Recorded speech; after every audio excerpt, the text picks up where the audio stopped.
Hello. Today we are here with Alvin Whyte, and we are going to talk about the subject that we've been on for a while, which is girl dads. Alvin is the father of two daughters, and he's like family to me. His youngest daughter is my goddaughter, and her family we've been friends, I always say, for over 100 years because our parents were friends, and so it goes on and on. But Alvin, the theme of this is that of these shows that we're doing is that fathers have all different kinds of circumstances, and black fathers have often gotten a bad rap about not being good fathers. And because I know so many good fathers, I just wanted them to have an opportunity to share what their experiences and relationships are with their children and their families. And Alvin was one that was exceptional to me because it's true, you're laughing, but I say that because Alvin is a really great father. That's news to me. That's why. Well, surprise. Surprise. So, Alvin. Yes. Okay, first, just tell me, I'm looking at your relationship with the girl's mother. Mm-hmm. So you all were married and you broke up when they were pretty young. Right. But the thing that was glaringly obvious to me was that in spite of the fact that you all weren't together as a couple, you were always present. Yes, absolutely. My children are precious to me, and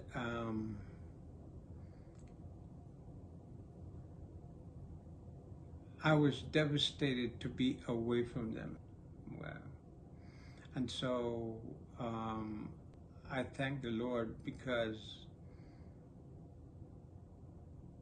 Donna cooperated with me in that we stay close so that I can continually be part of the family and be part of Miata and Mariama's life, because I cherish my daughters, and to be separated from them was a burden. But I thank the Lord that He intervened and calmed me down, and so I can focus and nurture them whenever they're with me. We would have a time of nurturing, fun, and teaching. God, they taught me stuff too. Yeah, right. It's the most difficult part of this whole ordeal was being separated from Miata Mariama. And I wasn't going to do anything rash to keep that separation. Increase it or make it. I didn't want to do anything that would cause my daughter's grief, right? Mm-hmm. Because the situation itself it caused a lot of grief. It's difficult enough without creating drama and creating. So loving them and being with them and nurturing them and teaching them was very important to me. Yeah. Well, that was always very evident. Now, you were born in Jamaica. Yes. And so, I guess, would you be considered second generation or first generation in the U.S.? Or, well, your parents were here. Second generation. Yes. Mm-hmm. So, in terms of raising girls or children, because you have son Michael as well, and in terms of raising girls, how would you say culturally, possibly things were different here than, say, in Jamaica? You know, the separation that existed between Donna and I also exists in Jamaica. You know what I mean? People either get divorced or they have children, and they're not a nuclear family, that they're married, you know. So, but nevertheless, because the union produced girls. In my situation, is that you have to love. Love is the operative word. Okay, and so you will do everything and anything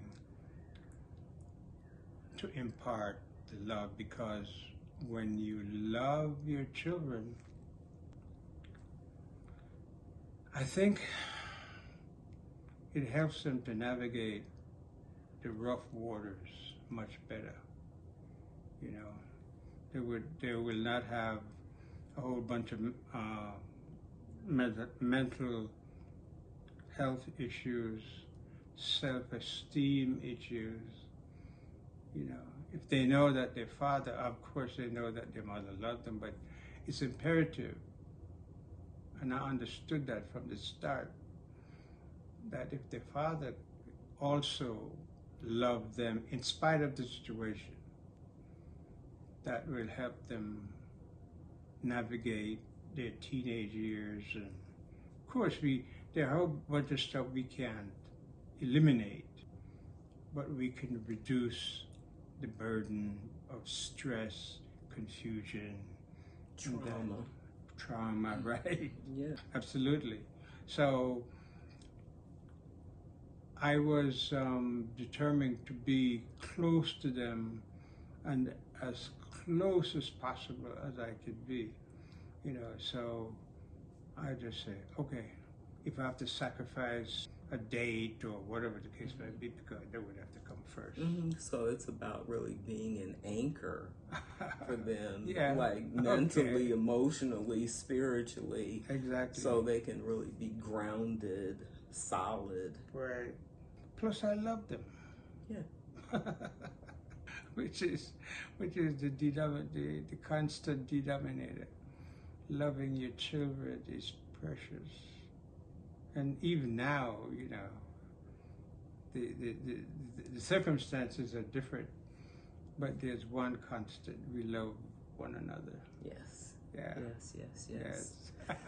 So I was having a conversation with the girls, and we talked about some of the things that you taught them.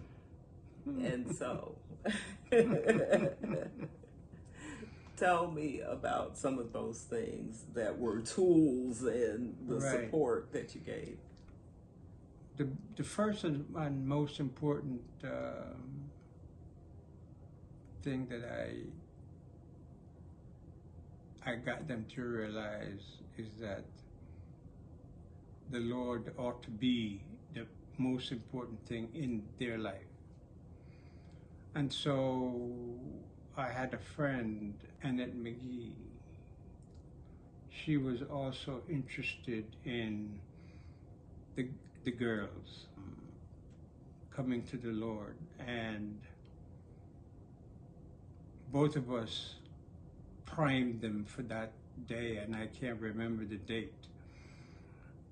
But one day, Miata and Mariama, they spent the day with Annette McGee, and Annette McGee primed them to accept the Lord. And so when they came home, it was just for me to seal the deal.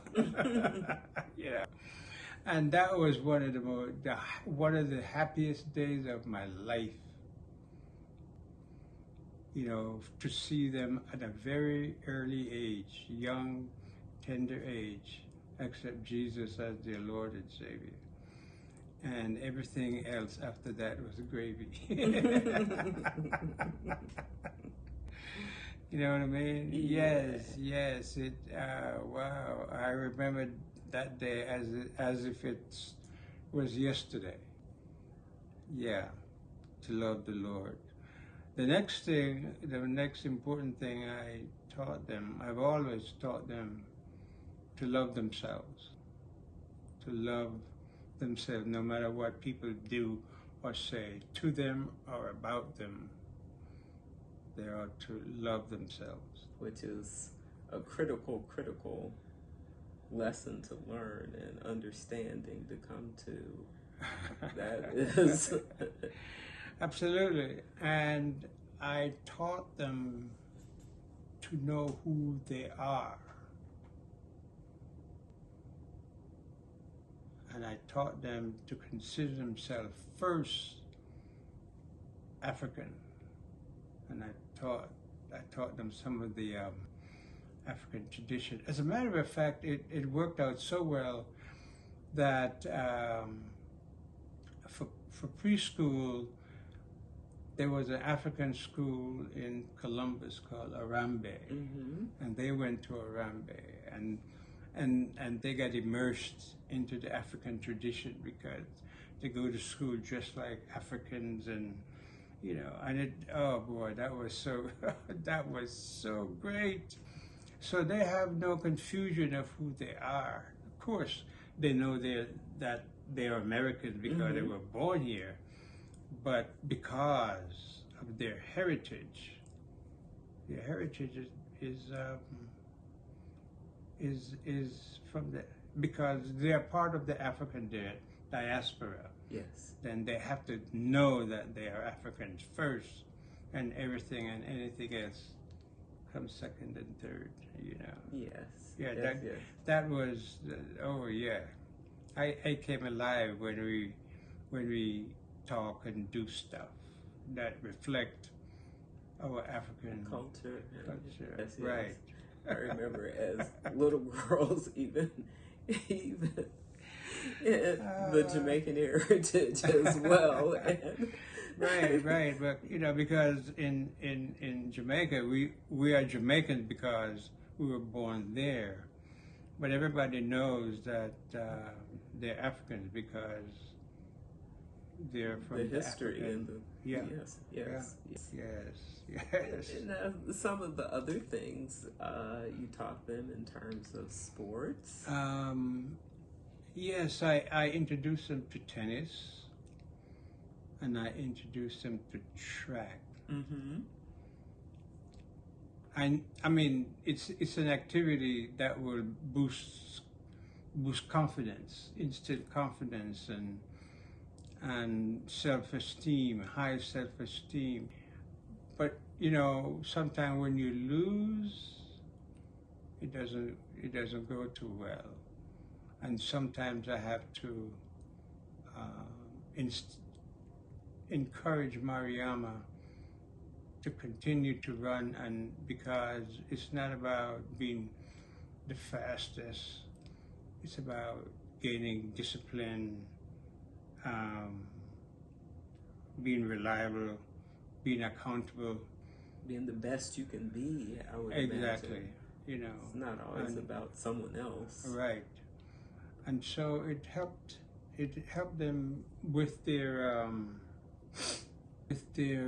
confidence, right, and their esteem.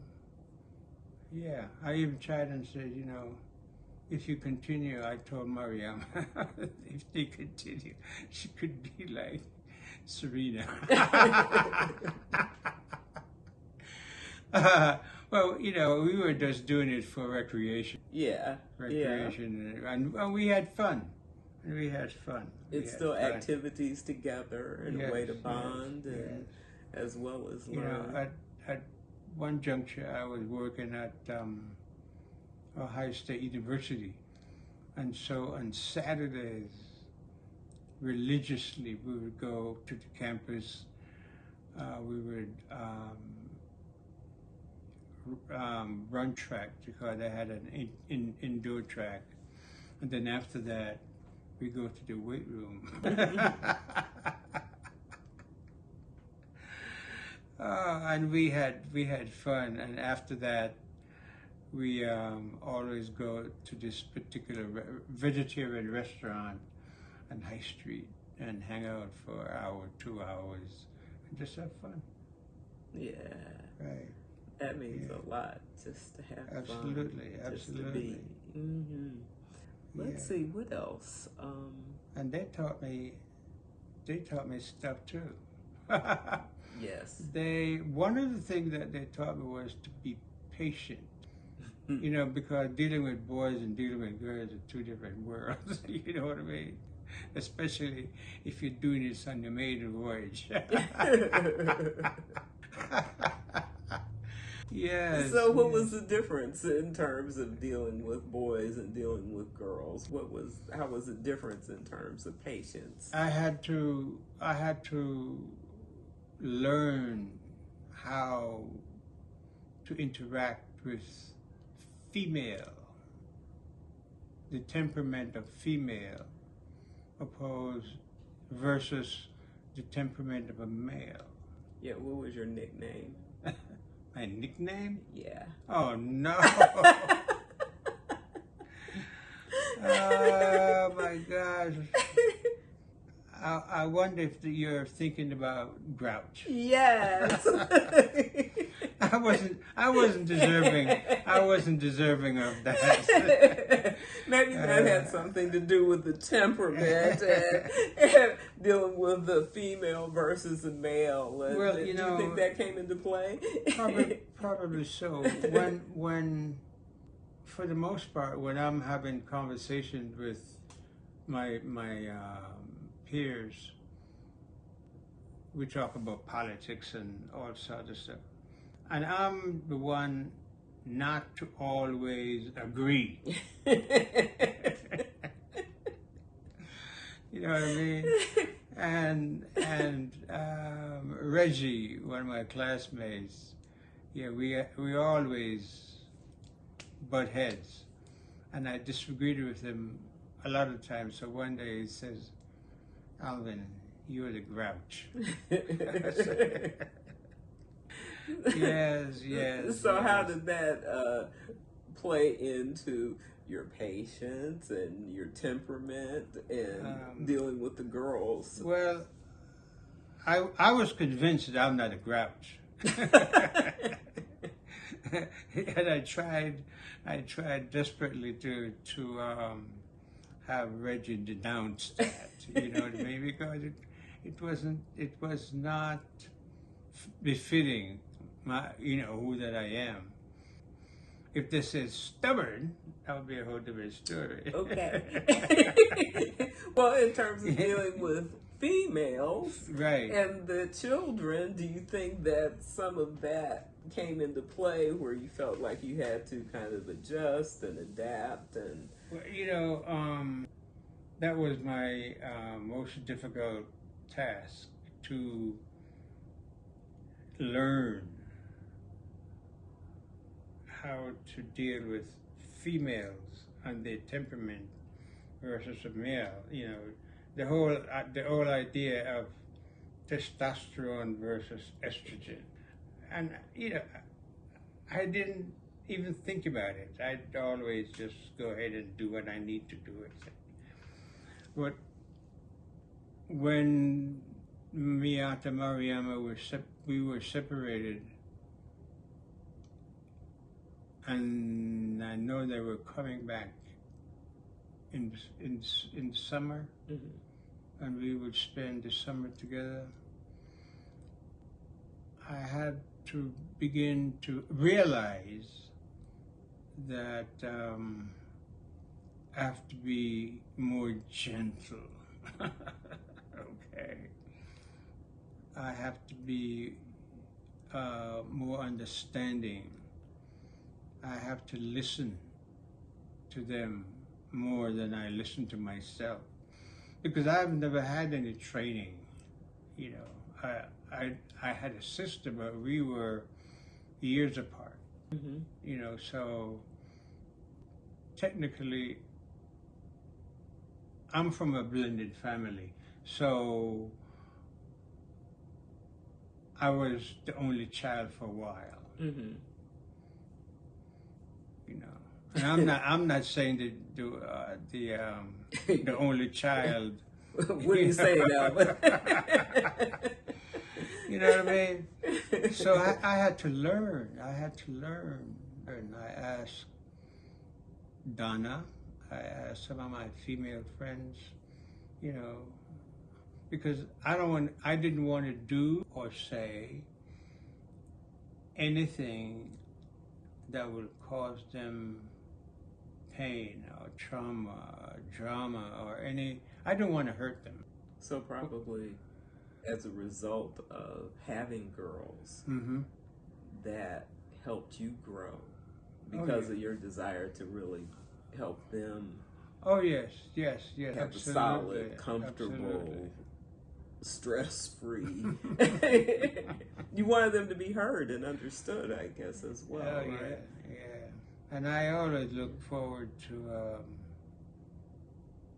the summer, especially because I know they're going to be with me for an extended period of time.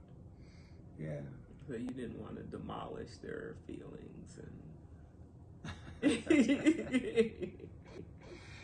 Yeah, you know, one of the great things between my girls and we used to drive to New York this summer and spend time on Anderson Avenue, my former home. We spent time with my mother. in the Bronx. In the Bronx, yes. And now that I think about it, those were glorious times. Glorious times. I remember those times. Yes, you know, being in New York showed my daughters that there's another speed to life opposed to Cleveland and or Columbus. Yeah, they love New York. Yeah, there were a lot of good times. Oh yeah, absolutely. Yeah. Yeah, so let's see. I'm trying to think if there's anything else that you would like to share about just what it means to be a girl dad, or you know what else you might be able to share with some other dads to help them, other fathers of girls. Right. I would suggest that we don't allow our testosterone to rule the day, because we can't be very dogmatic. We have to learn how to interact with our daughters because they're female,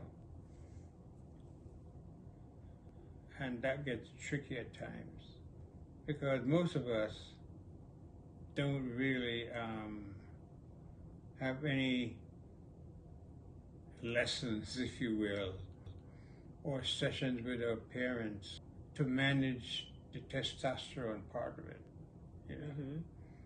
because we're strong and we're determined and we're proud and all that stuff.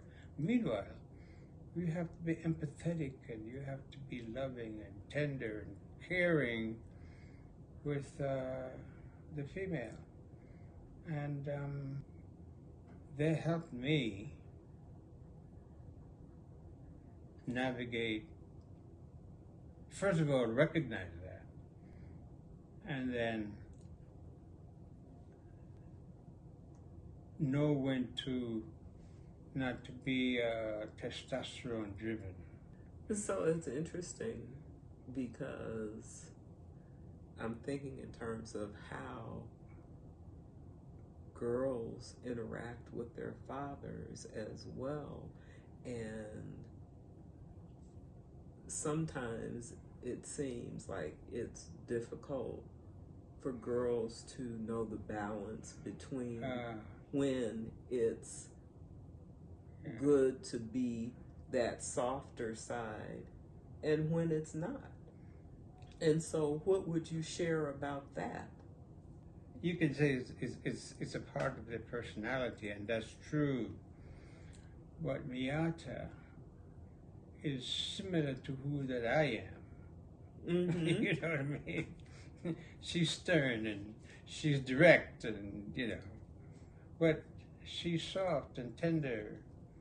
But when she's engaged in like a project or something that she needs to get done, she's focused. Yes. And right, let's do it. And I think that she takes some of that from me. Opposed to Mariama, I always say Mariama is Donna's daughter, and Miata is my daughter. They're so different, but they're similar. You know. Which is interesting for me too. Excuse me, because I oftentimes, as I have discussed, look at things from an astrological standpoint. And ironically, you and Miata are both the same sign, and Donna and Mariama are both the same sign. So that is interesting that there's that similarity. I often think that was planned.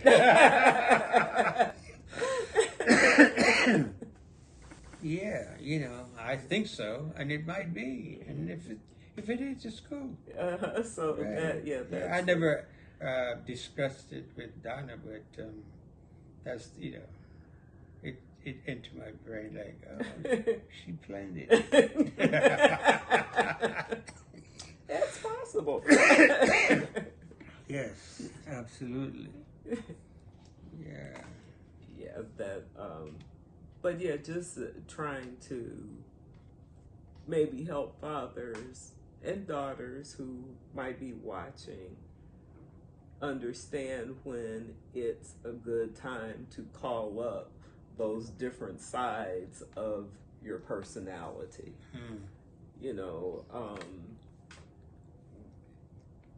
There seem to be times when at work, it's better to be able to call up that harder, more driven side, and then there are times at work when that does not work. Right. So just trying to figure out that balance, is oftentimes difficult. I just wonder if you could share what you might suggest in those different situations. On one hand, it's really selfish when you're dealing with a female and you don't. I think we take so much for granted, and don't really understand what we're dealing with. You know what I mean? Because of the way we're constructed, our voice in of itself reaps with authority, right? You're not a wimp. The decibels are way up, and then the female, and so there's a whole bunch of times when the male ought to understand the circumstance and lower the decibels, because a female don't want to hear a guy chirp all the time. You have to modulate your voice to show the tender side of being a male, and we can do that. But for the most part, we were never taught. And we have to go through battles to finally, and for some of us, it takes a long time to recognize that this is the time to lower your voice. You don't have to be in charge. You don't have to give orders. You know, you can cooperate and you can have a much, much, much better relationship. Mm-hmm. You know, I think most male rely on their instinct, their makeup, rather than saying, oh, my wife or my girlfriend, she's a female and she is different from me. So I can't, there are times when I have to show authority, but I don't have to be in that mode all the time, you know. I have two friends that I can think of who their spouses, when they separated, they were very close to their daughters, and when they separated, both of them went through financial troubles, and their spouses got the system involved, and as a result of that, they made it so difficult for those fathers who were really trying to make an effort, you know, to be with their children, to take care of their children. And one of them, I think they tried to make him change professions. What? Yes. Oh, no. They tried to force him to change professions. Insanity. That's insanity. Yes. I mean, and then another one, I think they garnished his wages or whatever, and it just, you know, he almost lost his home, and, you know, he was trying to build his business, which ultimately he did, but the hardship that is placed on fathers oftentimes is so awful, you know, by the system. It discourages. I know sometimes, you know, one or both of the people involved make it difficult. I mean, for the children's sake, they're now in a volatile situation because, you know, especially when you separate yourself when they're young. They don't understand what's going on. Wow. Divorce is criminal. It hurts your children more than we ever can think. You know what I mean? Yeah. But there's so much you can do to work together to... Right.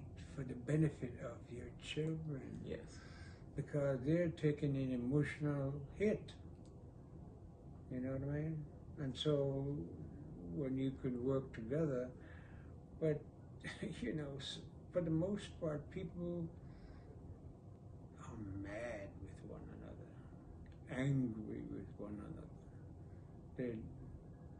They do all kinds of vengeful things, not thinking about how it will affect their children. Yes. Yes. That's crazy. Nah, I couldn't do that. Yeah, so the key... I couldn't do that. ...is to not make your children be pawns in that process. No, absolutely not. Well, Alvin, yes, I know that you have been a wonderful father. Thank you. Thank you for talking with me today and just sharing your experience and relationships and how you have poured into your children, your girls in particular. And yes, they're part of me, so I have to nurture. Just as much as I nurture myself, I have to nurture them. Yes. Yeah. Well, thank you so much. Oh, you're welcome. You're welcome. And I hope this will help someone along the way. I hope so. Yes. Well, thank you. And listen. You hear that, dads? Listen, husbands, listen. Listen. Yes. All right. Thank you very much. You're welcome. Thanks, Alvin.